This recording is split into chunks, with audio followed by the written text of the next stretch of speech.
අයිබෝවන් වෙනද වගේම ඔයාලව ගොඩක් ආදරයෙන් ගෞරවයෙන් පිළිගන්නවා ඇස්ට්‍රොලොජි ඇන්ඩ් ලයිෆ් මගේ YouTube නාලිකාවට.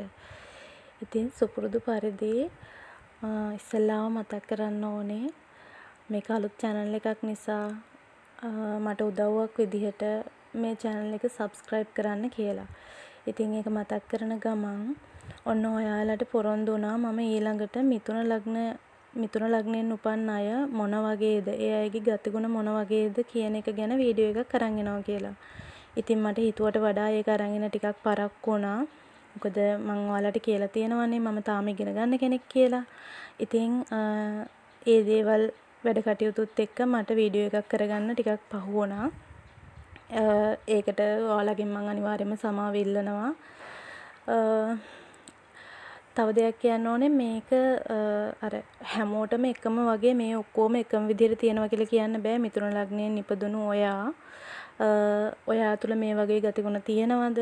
තව මොනවා හරි මේකට ඇතුළත් වෙන්න දෙයක් තියෙනවද? එහෙම නැත්නම් මේ වගේ දේවල් නැද්ද? ඒ වගේ මොනවා හරි දෙයක් තියෙනවා නම් අනිවාර්යයෙන්ම මට කමෙන්ට් එකක් දාන්න කියලා පුරුදු විදිහටම මතක් කරනවා. ඉතින් එහෙනම් වැඩි කතා නැතුව අපි යමු මිථුන ලග්නයෙන් උපන් අය මොන වගේද මිථුන ලග්න හිමි ඔබ කොයි වගේද කියලා බලන්න.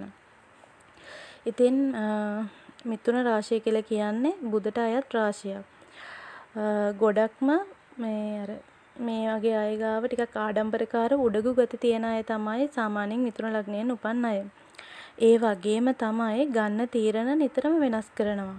එක තීරණයක ඉන්න මේ අයට ටිකක් අමාරුයි. ස්ථිර අදහස් අඩුයි. කෙටියෙන්ම කිව්වොත් ඒ කියන්නේ එක තීරණයක ඉන්න බෑ. අර නිතරම ආශ්‍රය කරන කෙනාගේ ළඟින්ම ආශ්‍රය කරන කෙනාගේ හැඩහුරුකම් වලට නිතර වෙනස් වෙන කෙනෙක් නෙමේ බුධ ග්‍රහය කියලා කියන්නේ. ඉතින් මේ බුධට අයිති මිථුන රාශියෙන් උපන් අය ටිකක් ඒ වගේ තමයි. ළඟින්ම ආශ්‍රය කරන කෙනාගේ ගතිගුණ ටක් ගාලා ඒ කියන්නේ හොඳ හෝ නරක වේවා ඒ ගතිගුණ වලට ටිකක් ඉක්මනින් හැරෙන ගතිය තියෙනවා. මේ අය ගොඩක් දුරට පොඩි කාලේ කෙට්ටුයි. ඒ වගේම තමයි තරුණ කාලේ තරමක් මහත් වෙච්ච ශරීරයක් පිහිටනවා මේ මිථුන ලග්න හිමියන්ට. අනිත් අයට ගොඩක් දේවල් Taman දන්නවා කියලා පෙන්වන්න උත්සාහ කරනවා මේ මිථුන ලග්න හිමියන්. කොහොමත් මිථුනෙන් උපන් අය ගොඩක් බුද්ධිමත්භාවය වැඩි. ඒක නිසා ඒගොල්ලෝ ඒක පෙන්වන්නත් ගොඩක් උත්සාහ කරනවා. දන්නේ නැති දෙයක් වුණත් ඒගොල්ලෝ දන්නවා වගේ ඉක්මනින් ඒ කියන්නේ ඕනම දෙයක් ඉක්මනට ඉගෙන ගන්න පුළුවන් වගේම තමයි ඒ දන්නේ නැති දේවලුත් දන්නවා වගේ තමයි ඒගොල්ලෝ කතා කරන්නේ. එතකොට තව බැලුවොත් එහෙම එක වැඩක් කරද්දි ඒක ඉවර නොකර තව වැඩ කීපයක්ම බදාගෙන වැඩ කරනවා මේ මිථුන ලග්න හිමියන්. එකක් ඉවර කරලා ඉන්නේ නැහැ. ඒ වගේම තමයි මේ අය ගොඩාක්ම අනුකම්පා සහගතයි. මේ අනුකම්පාව නිසා සමහර විට කරදර වලටත් මුහුණ දෙන්න සිද්ධ වෙන අවස්ථා බොහෝ වෙලාවල් වලදී තියෙනවා. ඒ වගේම තමයි මේ අයට බොහොම ප්‍රියමනාප විදියට කතා කරන්න පුළුවන් හැකියාව සහජයෙන්ම ලැබිලා තියෙනවා. ඕනම කෙනෙකුගේ හිත දිනා ගන්න පුළුවන් විදිහට මේ අයට කතා කරන්න පුළුවන්. ඒක ඇවිල්ලා ඒක උපතින්ම පිහිටන හැකියාවක්. තවත් බැලුවොත් එහෙම සැලසුම් සහගතව වැඩ කරන්න අමාරුයි.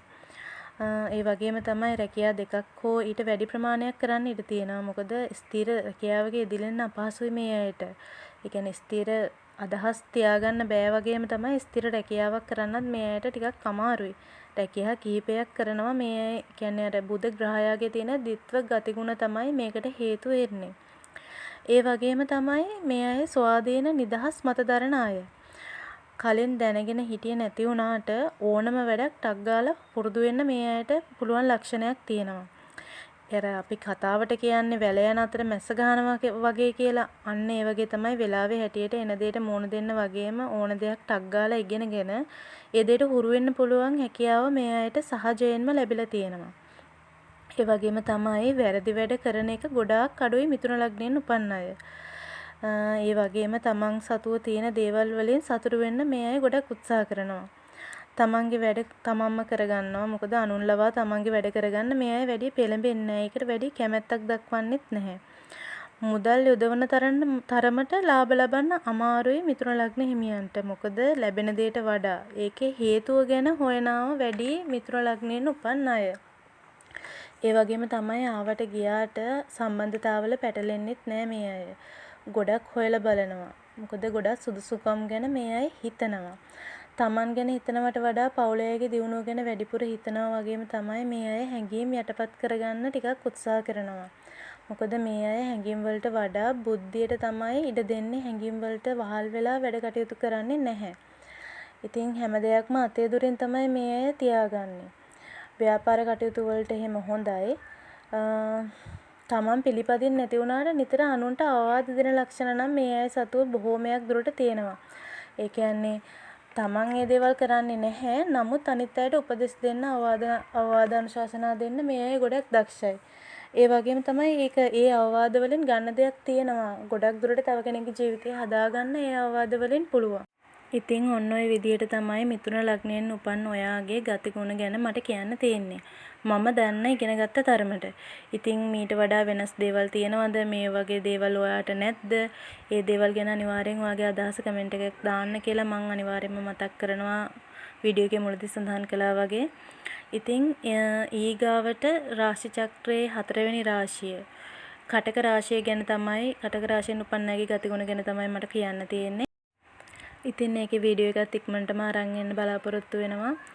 මගේ වීඩියෝ එකත් එක්ක රැඳිලා ඉඳපු ඔයාට නිරෝගීමත් සුබම සුබ දවසක් වෙන්න කියලා ප්‍රාර්ථනා කරන ගමන් මම මේ වීඩියෝ එක අවසන් කරනවා. ඔයාලා හැමෝම පරිස්සමින් සතුටින් ඉන්න.